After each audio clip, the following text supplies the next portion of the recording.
crazy, but I didn't know you would. How did it run after that, Cat?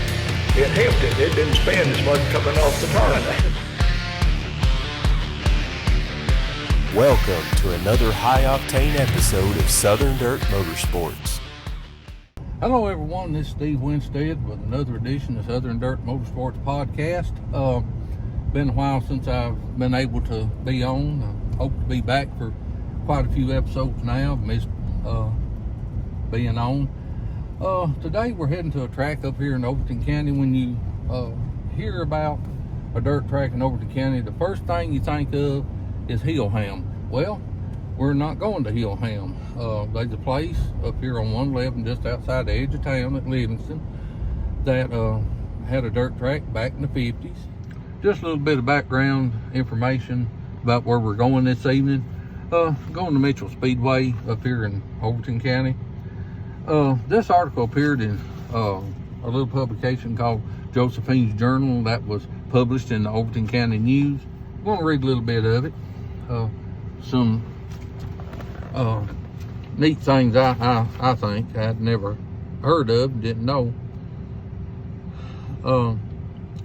In the early 50s, an organization called the Upper Cumberland Racing Association was formed and included many local guys who built and raced stock cars. During that same time period, two of the Mitchell brothers, W.R. and E.G., decided to open a dirt track that they named Mitchell Speedway. Even though the life of this track was short-lived, it was well attended on Sunday evenings. Jean Mitchell, wife of W.R., assisted by Arvis White, often took care of selling food items in the concession stand. Drivers who participated in the races at Mitchell Speedway also traveled to Rockwood. Fellows who raced include Gabe Sales, Bill Reeser, John Tom Clark, Ed Cope, Carvel Cope, Larry Stevens, Doc Parsons, Powell Coleman, and Charlie Doak. Those from Cookville were Earl Vickers, Dawson Gentry, and Jenny Niels. Tommy Kendricks from Midtown, Tennessee, was one of the other drivers. Mitchell Speedway held a 10-lap race where a lot of action was involved by those who entered. 1934 to 39 Fords that had been rebuilt to include roll bars was the primary race cars. Arvis White, who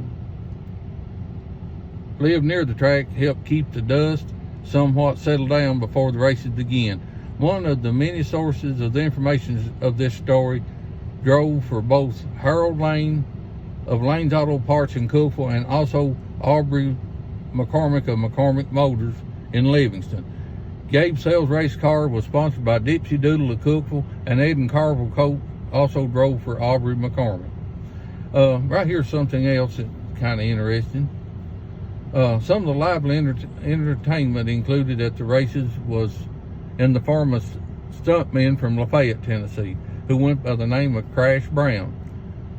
His part of the program would sometimes include being shot from a cannon, and other times he'd climb inside a casket-shaped box that would be blown up after he got in it. Another stunt he included was using a ramp to jump while several of the other race cars drove over the boards. On some occasions, he brought along his own personal ambulance just in case one of his stunts he planned didn't work out quite as well as he hoped. Right here's something about the bicycle races they used to have. Even though Ray Austin was not quite old enough to participate in races, he was there most Sundays and worked while the races was going on, selling hot dogs and cokes to the audience. By the way, Ray is remembered by some of his school classmates as being the only 8th grader attending Livingston Grammar School who drove his own car. This track, is it kind of was it a natural bowl, or was it built, or? I say it's a natural bowl. Natural bowl? Made a track out of it. Okay. The way it looks to me. I never know for sure if you ever told me if it was natural or man-made. What, about how many years was it in operation? Just about 2 years. 2 years, that's what I thought. That's what Roy told me. Gabe Sales, he knew quite a bit about it. Did Gabe run on that? No, it just He was too young too, wasn't He got interested in he? Did Roy it. You remember run? Bill Reeser? No. Did Roy run on it, or did he just do flagging? I don't know for sure. No, he didn't. He told me he's a flag one Well, the article I read that was published in Josephine's Journal didn't it have a powder puff race up day. here a time or two. Yeah. Well, how'd that go over? Bill Reeser's wife was driving his car, and I think she turned it over with him in there. that's one story. And I That's believe, one story. and I believe it had some bicycle races up here too, didn't it? Yeah, I remember one bicycle race. I raced then. It seemed like a long way around. 6 Yeah. or 7 years old. Really? Yeah, back in the day, Just a few of us. They wouldn't have. back in the day they'd let kids on their bicycle Yeah. get on the track. Yeah, go to the left right here. They blowed up. I think he's from Lafayette or something. I blowed a guy up in a casket once. Oh, Yeah. Yeah. And I also read, didn't they shoot somebody out of a cannon one time? Yeah. oh my goodness. Yeah. It's down that hole right To the left. Kind of straight in front of us. To the left, see it there? Oh, okay. there. Yeah. Right over there? Yeah. Okay. Mr. Mitchell, do you by offhand know how big it was, like a quarter mile? No, I don't. Don't know. It's pretty small. And they run But on, all of them was back then. yeah, and run on Sunday evening, didn't it? Yeah. So I take it there was no lights back here. No. Under the moonlight, only like they have. And Well, one thing about it, as far off the road as it is, it didn't bother nobody. No, didn't. No complaints over this valley. Who built the track originally? it. My uncle and my dad. They was in trucking with me.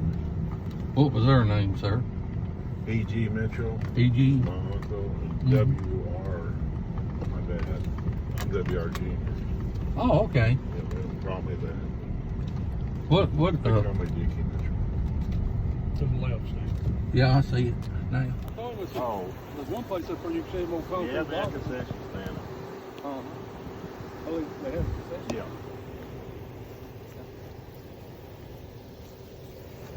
This is front finish line in this area somewhere, right here.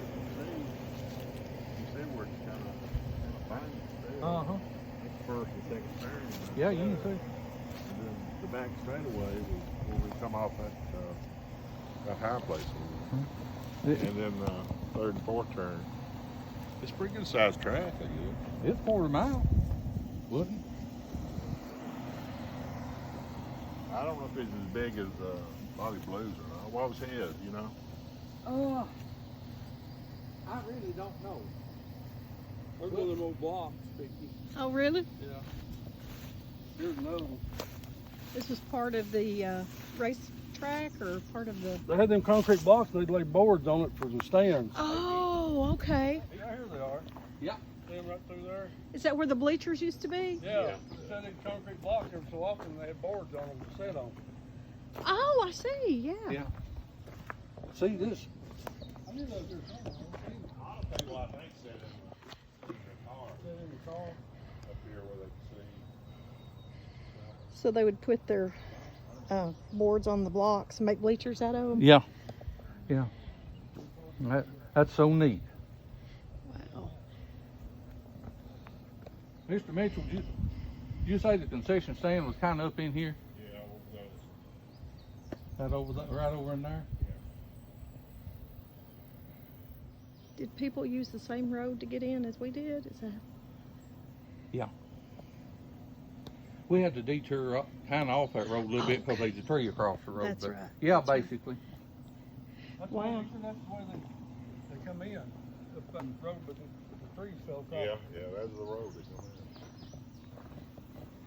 Wow, there's several of these still here. These blocks. They are, yeah. Yeah. 3 rows of them. What year was this, Steve? What year was Mr. Mitchell? 55 through 57? 53 and 54. And they used to run 34 through like 38 Ford coupes and stuff here. Wow. 32s, 34s. Wow. Piece of glass. Piece of glass. You think that's from a car that had been here? Looks like a bottle. Bottle. Might have been a beer bottle. Right here is about where the start finish line was. Turn one. It's sort of in the middle here, I guess. Yeah. You know. Turn 1, turn 2, 3, 4. Back straightaway. Yeah, back straight away. And is that the hill up there where you said that people parked their cars? Yeah, I think so. Right up in there? All right. Of course, there wasn't no big trees or nothing back then. Yeah. It's been many years All ago. cleared out. Many, many years ago. Yeah. What's been 70 years? Close to it. 70 years. I think it's- 53, 54, and it's. Yeah, it is, ain't it? I think it's amazing that there's still blocks or any evidence of it, you know? It's pretty cool. It's just like going back in history again. Yeah. One of the ain't old piece of junk cars flying around there. That didn't make it off the mountain. Well, we're leaving Mr. Mitchell's property. The racetrack was way back off the road. It was neat to see what was left. There was some of the concrete blocks from the stands that were still there.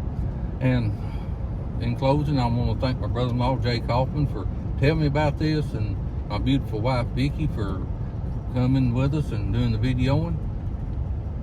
Please like and subscribe to our channel, Southern Dirt Motorsports, and we'll see you again.